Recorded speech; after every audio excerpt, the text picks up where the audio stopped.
So today, Friday the 13th, there was a threat that some people may do some sort of attacks in Canada regarding what's going on in Israel. I don't want to say too much for the YouTube algorithm to start picking up bad words, but I think you know what I'm talking about. In response to the terror attack in Israel, the service immediately increased patrols in Jewish communities, and we have now expanded that increased visibility to include cultural centers, synagogues, mosques, schools, and other places of worship across the city.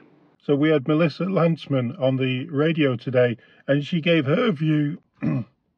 Oh, I think I'm catching climate change. Oh.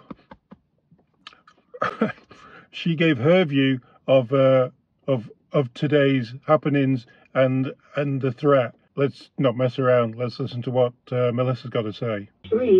That any one group is afraid to go to school, go to a community center, go to a synagogue, go to a Jewish-owned business. It is hard to imagine, and the calls for violence are meant to disrupt everyday life. They're meant to cause extreme fear, and that's exactly what they're doing. It's extremely unusual to get threats like these in Canada, and the problem I'm seeing is if these threats actually make people do different things and change what they're doing, maybe they'll become more often, and people will think, "Oh, these threats are working." What do you think about that? That's right. That's exactly it. Keep us off our regular days and our regular lives. Look, there are lots of things that can be done. We made specific calls on the federal government to use their power, to convene all of the police forces across the country, the RCMP, to make sure that the Canadians feel safe. That is the government's job. It is the primary responsibility of the government to make sure that Canadians are safe while they're here in Canada, and certainly safe while they are abroad. We know that you asked the federal government about a response on these things. Did you get a response from them? There was a response, and it was a generalized response that I don't think assuaged any of the fear in the community. I think today is going to be a tough day in terms of parents making decisions about whether to send their kids to school. I know that they're, in my own plaza that I share with a Jewish daycare, they've decided to close.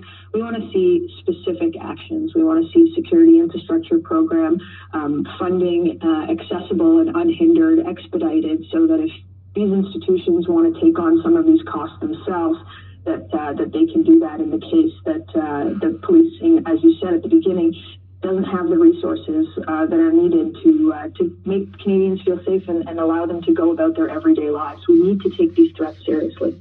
One thing that I've noticed with what's happened with Israel and everything, it's sort of pushed domestic politics onto the back shelf.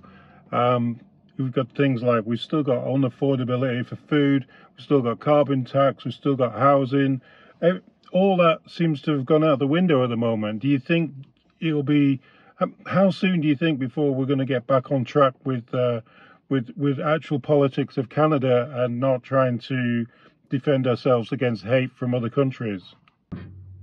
Well, certainly so. And look, the operation of government is a very, very big machine, and there should be people that are 100% focused on making sure Canadians are safe abroad and safe home. And there's a government that we should have, or we deserve, that can walk and chew gum at the same time to look at the issues that all Canadians are facing: housing, the cost of living, the price of gas. These are issues that have been here now and getting worse over 8 years. And those are what we will continue to focus on.